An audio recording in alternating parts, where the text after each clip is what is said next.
Hello everybody and welcome to episode 8 of Little Fella Challenge with me, Adam from T-Boom FM. This is the end of season catch-up review.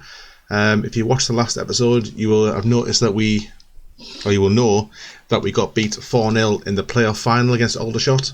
We didn't deserve to lose that much, but we did start chasing the game and we had a player sent off. So this is just to go through who's been our best player this season, who's going to leave, where we need to strengthen. So let's get started with our end of season awards. So as you can see, Jamie Gray won Fans Player of the Season, Sign of the Season, and Young Player of the Season. So he's done the full sweep there of all the awards. It's no real surprise there, he has been our best player. Ryan Burke, our left back, got the most assists. I think most of them probably come from free kicks. David Vaughan's got the best pass completion. Jamie Gray, most man of the match awards. And most yellow cards, Joseph Brown, which you would expect given his 20 aggression as centre half. We did have a team meeting, end of season team meeting, where I told the team I wanted to finish mid-table next season, and they all firmly disagreed with me. So all the morale's dropped because I think they're expecting a relegation battle, which I think we're good enough to go up next year, especially if we make a few signings. We'll go through the team stats. So I've created a few views to go through. So it's in my custom and the goalkeeper. So for this one here, we'll just do a filter and we'll just bring back our goalkeepers.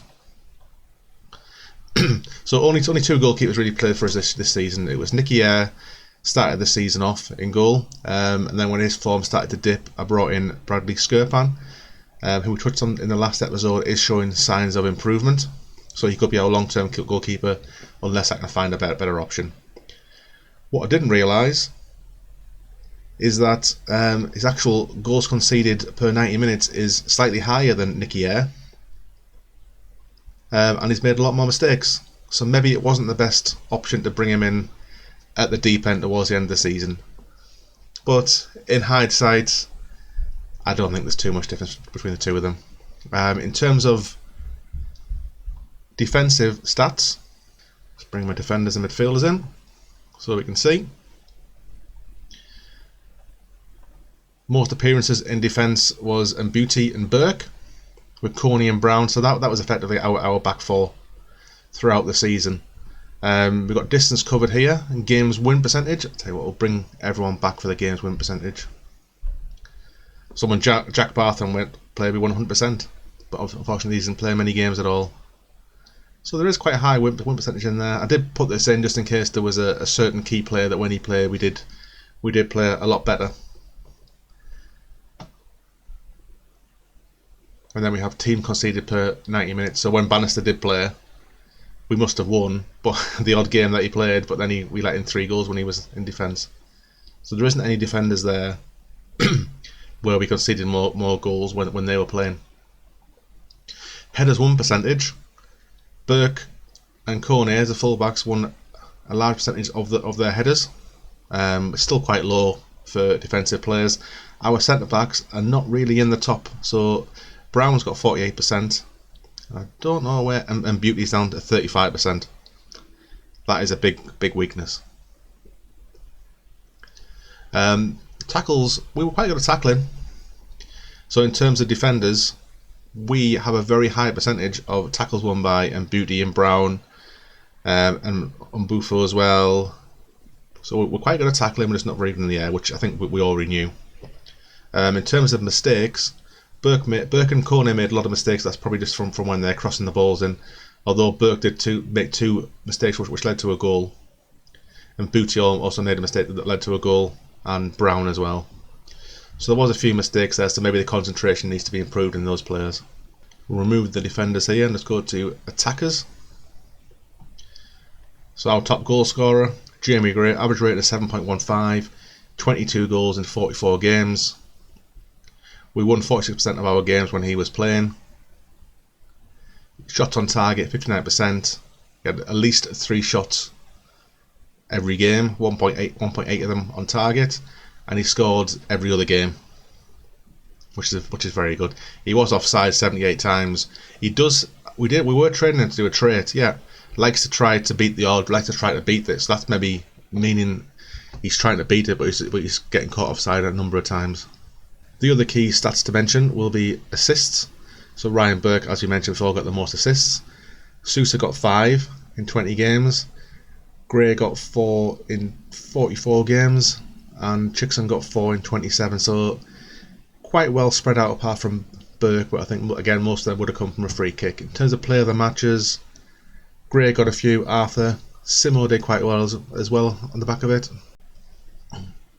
Now we come to the interesting bit for me, anyway, because I'm an accountant. So this is my suite of spreadsheet tabs that gives me all the information that I need to monitor my squad on an ongoing basis. I only really updated at the start of the season, at Christmas, and then again in June. This time around I've done it over 3 months. So yeah, a 3-month intervals from December onwards.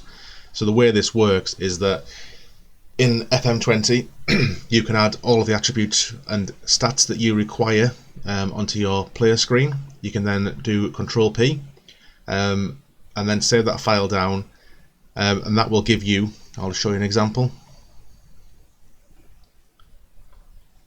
this. So you've got your player name there, your position.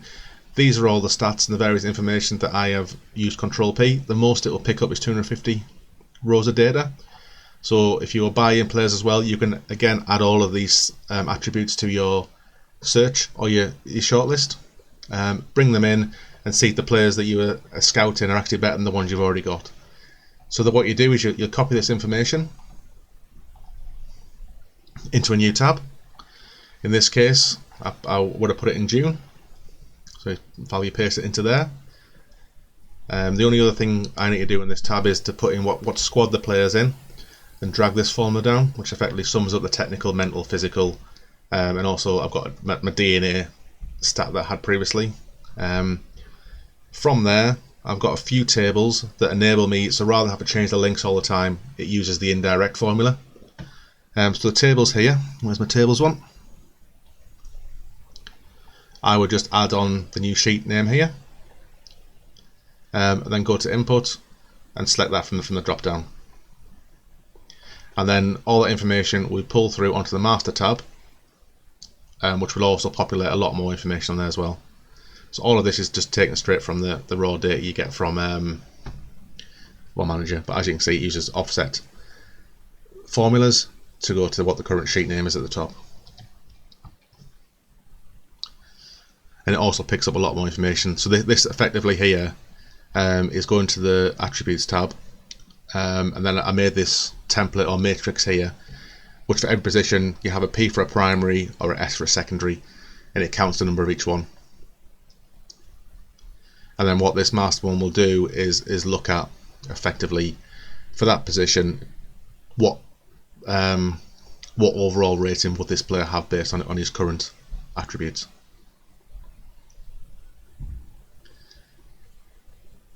It does sound a bit complicated, but if you've got any Excel skills you should be able to develop this. Although I do say that, and I've been building Excel models for several years now in my day job.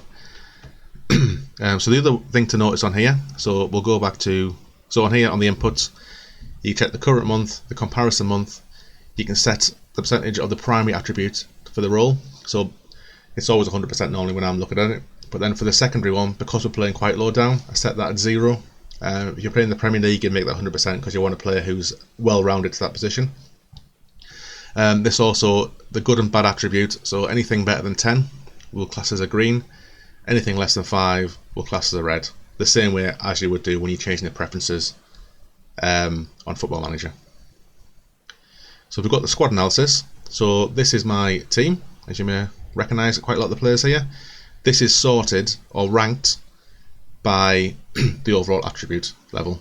So Burke, if you added all its attributes together, they will come out to 381. The heights here, as you can see, they're all under 5'8", as you'd expect. Average age of my team is 23, even though we've got David Vaughan in there at 37 and Matt Richards at 35. The way this works, this is not a 10 above or below. This works out as it looks at your top player and does like a small margin. So it looks at your average, and then looks at the top end and the bottom end to see how many players are towards the top end and how many players are towards the bottom end. So because they're all quite bad here, they're all coming out as green. So on total attributes, again this works the same. So the top ones obviously is green, the bottom one's going to be red. The movements, if you have a red, you've dropped by 2 or more in this 6-month period. If you've got a bright green, you've moved by 2 or more. If you've got a yellow, you've dropped by 1. And if you've got a dull green, you've improved by 1. So Max Murphy is improved by 18 between June and December, which is a hell of a leap for a player. This doesn't mean that he's actually gone up by 18. It just because the data you pull off FM20 doesn't include decimal places, he may have been 11.9 and now he's 12. So you have to just take that in mind when you are looking at this information. So I do have a individual player screen. So Max Murphy is number 21. So I go to my player analysis screen, which I've shown you before, put in number 21. I'll show it moving just so you know it does actually work. Number 21. You can see all his attributes. You can see technical is improved by 5. Mental is improved by 8, physical by 5, and his overall DNA is improved by 6. I've also added a bit more information here, so you get his age, his contract expiry date, his height, and his wage. He's not getting paid a lot of money, and he's improving quite a lot. So he is my backup right back behind Konya. The other thing which is quite useful on this sheet, so again you have your averages by technical, mental, and physical. So as you'd expect, David Vaughan has very poor physical, as does Matt Richards, because they're getting quite old. These are the ones towards the bottom. You might be a bit worried about them, but as you'll see in a second, they won't be at the club for much longer. So another indicator on here that I like to have is my contract expiry. So this is again the colour-coded conditional formatting. So if someone's going to expire in the next year, it will show as a yellow. So these are going to expire at the end of next season. It's going to expire within the next few months, it'll show as a red. So I've been through my team, and anyone here in red will be leaving the club when he gets to the end of June. So Nicky Featherston's on his way out because he won't sign a new contract because he's unhappy that we've sold all his friends from when we first started. Liam Carnavan, he just doesn't have it. He's not played enough games, he's quite short, he's on £450 a week as well, and I've got better options that I can bring in now from people who've been released by Premier League clubs. Another one, Jack Bartram, was one of the first right backs that I brought in. I've got Kone Murphy, so I don't really need him, and again he was on quite a lot of money, £675. The next one is Stephen Zimbuth, who's a backup right midfielder. We do have a lot of right midfielders, and he wanted a pay rise. He wanted £600 a week to stay, and he wouldn't take anything less. And I don't want to pay that for him, so he'll be on his way as well. Joe Felix, who had a good start of the season. Again, I've got a number of players on the right hand side in defence and midfield, so again he's going to be on his way. These other players down here, you probably didn't see too much of them. So you've got Shamutin, who played the odd game here and there on the left hand side. We've got better options in Simo and King Arthur. Bannister was our very slow defender, who we had that horrendous time when him and Vaughan partnered up, so he'll be on his way as well. Lewis Yamfam, another right midfielder. He went out on loan to Blythe. Again, his technical skills just aren't good enough. He doesn't have the potential to get any better, so he'll be going. Will Taylor with the long neck. Again, never had a chance in our first team, and given how weak our midfield is, that just proves how bad he is. And the other two, Jack Osborne did start playing some games towards the end of the season, but overall he's not a good player, and I think we can get better. So he'll be on his way. And Mus Duty, again a youngster, didn't see him this season. Do we want to keep him on? No, so he'll be going as well. And Booty is bottom of the pile, so we'll have a quick look at Booty. Number 32.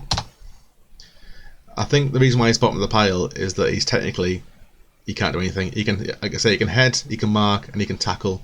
But when we look at the stats before, he was losing a lot of headers and a lot of tackles. So he'll be one that we'll be trying to replace this year. I think Brown's improving quite well, as we've seen here. Number 17, Joseph Brown. He's improved. Technically, he's gone down in certain areas, but they're not key areas. I mean, long throw. and technical. Doesn't really matter for a centre half. But his mentals have improved, and his physicals have improved a bit as well, where you want them in concentration. Sorry, this is physicals, isn't it? Natural fitness and agility. His jumping has gone down, but I think from what I've seen of him and what the feedback I'm getting from training is that he is one of the most improved players. So that the people have been seeing where you get the team reports saying they've improved well have been Max Murphy, Cornet, and Brown. I've lost where Brown is now. Although he hasn't really improved, I thought, yeah, see, he has been going up and down. So that's a squad analysis. So I put the first team in flagging, so it brings back the first team. We did have a youth intake, and I can only sign 4 of the players because everyone else was over 5'8". Craig Mullen looks quite good, apart from his unambitious personality. He's got a lot of aggression, so he could be a backup left back in the future. Although it says his best position is Mazzala, I think he will be a good fullback. We do have this section here, which is the future transfer section, where I put TFR in the input box, and it will bring through my future transfers. And these are the players who are in my under 18s at the moment that I'm trying to get rid of because they're too tall.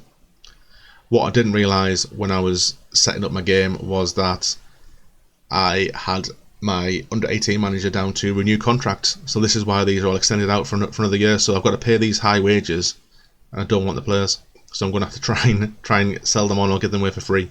If I can get all these off the books, then I will save $4,500 a week, which is quite a lot of money. Some of these are definitely going because they're about to expire. The only other sheet that I really use on here, but when you're using it, you have to come back to the player analysis just to check all the attributes rather than just rely on an average rating, is this position analysis. So in here, I can plug in any position I want, like fullback support, fullback defend, and based on the attributes and what I've set as the percentage for primary and secondary, it will bring back the average here. So here it's saying David Vaughan's our best fullback, although we know he has no legs, so he can't play there. Adam Bale's also in there as well, but he's in the transfer. But Ryan Burke, as you expect, would be in there, and then Bufo as well. Corney's not showing up, but again, it might be because I've dulled down the secondary attributes. If we do go in and change that, it should change a few things. So I've made that 100% now. It will change the order in the position analysis. So Ryan Burke is now top of the pile, as you'd expect. Chickson's also showing his face in there as well. Who are my first choice left back, second choice left back with a bit of centre midfield in there as well. Centre defenders, Joseph Brown's showing his face there, which is very useful. And Pufo might play centre half next year because I realised he came in towards the end of the season and did quite well. We don't play with any ball playing defenders because we haven't got the skill. Midfielders, deep line playmaker, Vaughan, as expected, is in there. Featherstone was in there, but he's leaving as well. I'm going to try and ship out David Vaughan because he's got a very high wage, so Big Mama might sit in there unless I can bring another deep line playmaker in. Didn't play with a ball winning midfielder this year. Box to box. Big Mama's the only player there who you really think that plays box to box. On the wing, Sousa and Cole and Simo are my main ones in there. So Sousa started playing the left wing towards the end of the season when King Arthur got injured, and Cole's been very good for us last year, but he got a lot of injuries, so he didn't really play too many games, but when he did, he looked dangerous. The only other one, you can see Nishaw's not a natural attacking midfielder, so he doesn't show up there. Up front, as expected, Jamie Gray's our best striker, with the attributes to play advanced forward. So I think that is it for my spreadsheet analysis, and I think that is where I will end. Let's go back to this screen. That is where I will end this episode. I will continue to make signings, and so the next time you will see me will be just before the first game of the season. Bit of a shorter episode this time, I think. So thank you very much for watching again.